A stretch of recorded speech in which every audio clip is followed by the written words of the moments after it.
Fanáticos del cine, bienvenidos a un nuevo episodio del programa Análisis Mensaje de Películas.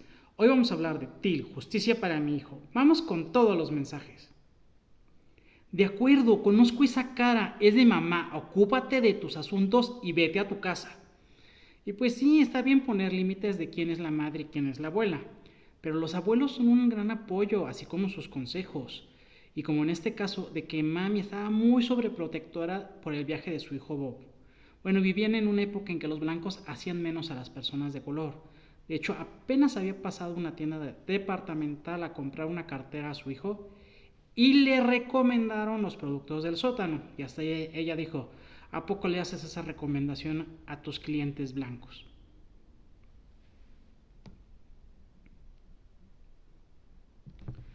¿Sabes qué? Son mis vacaciones.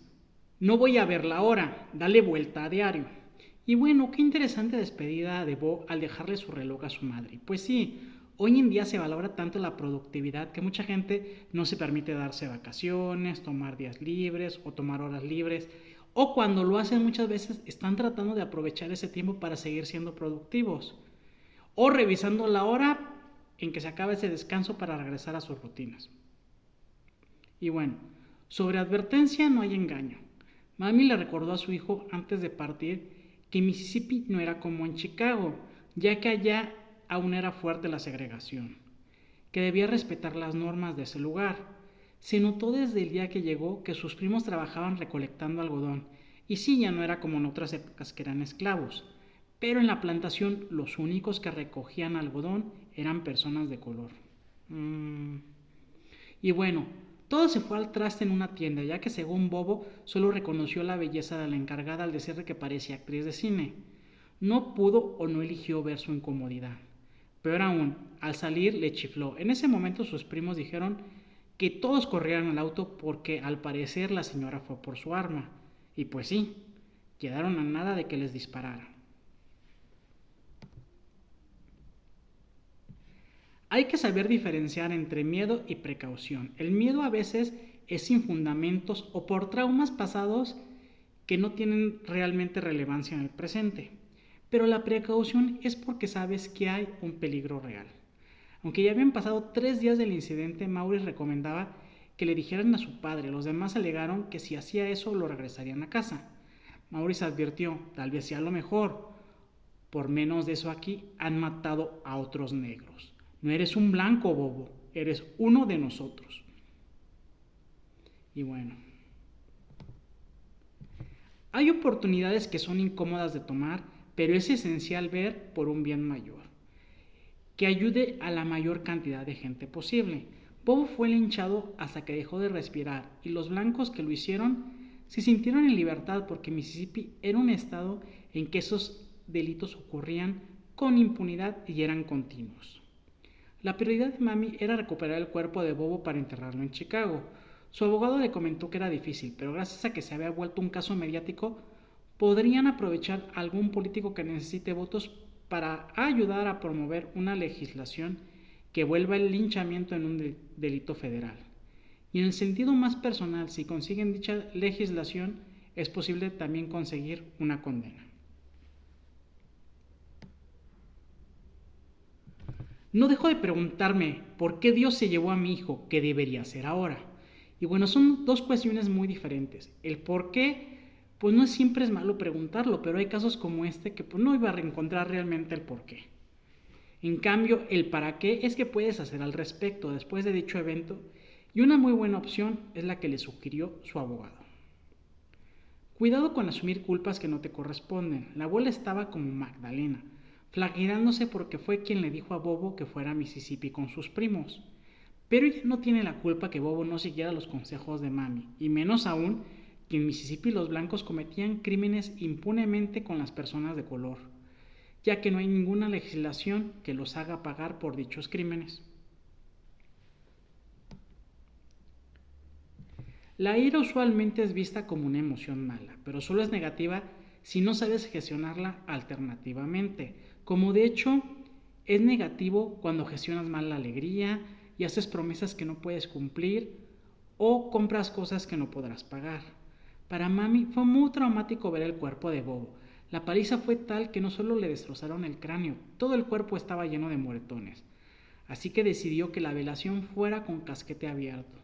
Claro, el traje preferido de Bobo taparía muchos de los moretones, pero con ver su cabeza cualquiera podría ser testigo de las atrocidades que le hicieron a su hijo. Y no solo eso, antes de la velación, permitió que un reportero entrara a tomar fotos para que las pudiera difundir a través de su periódico. Y bueno, nunca sobra ni es demasiado tarde para pedir perdón. La tía Lizzie llegó al funeral de Bob. Lo primero que hizo fue pedir disculpas por ella, el reverendo y sus hijos, ya que no pudieron detener a los blancos que raptaron y lincharon a Bobo. Aclaremos, dichos blancos llevaban pistola en mano. Después de eso dejó claro que trajo sus maletas, tanto ella como toda su familia dejarían Mississippi para vivir ahora en Chicago después del juicio. Hay decisiones difíciles, pero sabes que debes tomar esa opción sí o sí. El abogado de Mami le recomendó declarar en el juicio de los asesinos de su hijo. Le informó a su novio que él no iría, ya que los periódicos locales le intentaban hacer pasar por una libertina, que para ella era importante cuidar su imagen, y eso ayudaba a que en el juicio dieran una sentencia correcta. Y bueno, aclaremos que no había nada de libertina, ella pues ya era viuda, o sea, no dejó al esposo, ni siquiera fue como un divorcio, no, pues es viuda. Pues tiene derecho a rehacer su vida, pero bueno. No necesitas estar de acuerdo con las acciones de alguien para respetarlas. Los padres de Mami llegaron para disuadirla de que no fuera, pero Mami fue clara que si declarar en el juicio ayudaba a castigar a los culpables, ella debía ir. Entonces su padre decidió que él la acompañaría. La madre se mantuvo firme de que para ella era una mala idea que fueran, pero entendía que tenían que ir.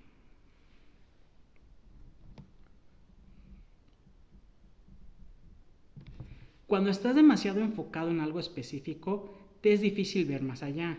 Mami fue llevada a Monbuyu, un pueblo de personas de color, donde residirían todas las personas de color que estarían en el juicio.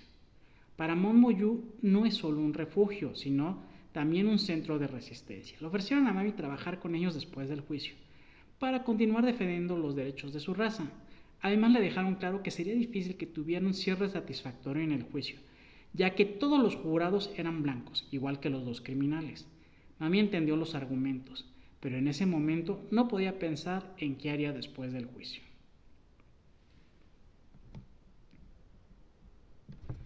Responder con violencia a la violencia solo la multiplica. Mami no le reclamó nada a los sobrinos, pero cuando vio al reverendo le reclamó que no usó su escopeta contra esos blancos. La respuesta para algunos puede sonar cruel y para otros una respuesta sensata. La réplica del reverendo fue: si hubiera disparado, habrían matado a mis hijos. Hubiera sido temporada de caza para cada negro en Money. Me enfrentaba a mucho más que a dos hombres con un arma.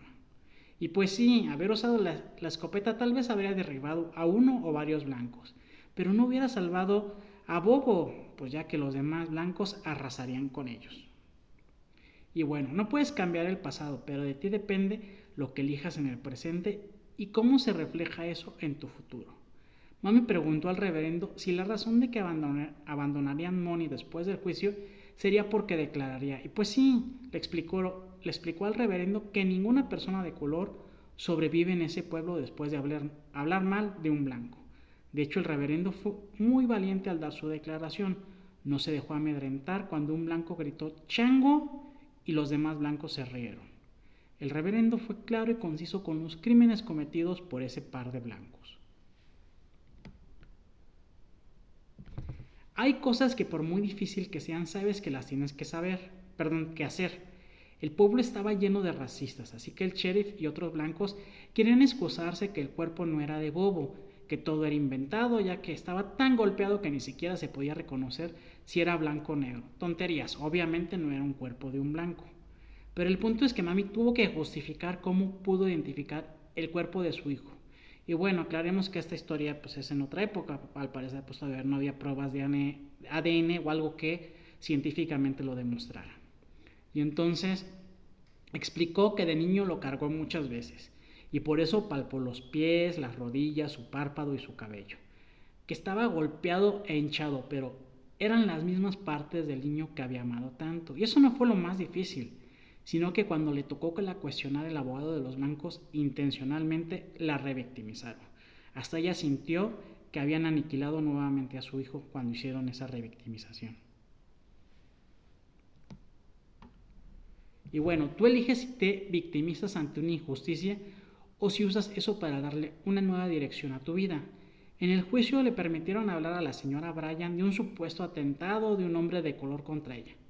Pues no sabemos si ese evento era verdadero o falso, pero lo que está claro es que no tenía nada que ver con el juicio. En ese momento Mami entendió que los dados estaban cargados y cuál sería el veredicto del jurado. Pero no permitió que fracasara en el juicio la hundiera, por el contrario, aceptó seguir peleando por los derechos de las personas de color y sus acciones ayudaron a impulsar el movimiento que dio lugar al Acta de Derechos Humanos en 1957. Y bueno, vamos a la triada trágica. Mami sentía culpa de que por permitir que su hijo fuera a Mississippi, este perdió su vida. El sufrimiento desde asumir lo que sucede, dejó de sentir dolor y desde aquí asumo o busco respuesta. Estaba tan enfocada en castigar a los asesinos de su hijo que no le importó dejar en casa a su novio para evitar habladurías. Y tampoco le importó culpar al reverendo por proteger a sus hijos y no al suyo al no usar una escopeta contra los blancos. La muerte fue cuando pierden el juicio, pero en lugar de hundirse por ese fracaso, acepta la propuesta de seguir luchando por los derechos humanos.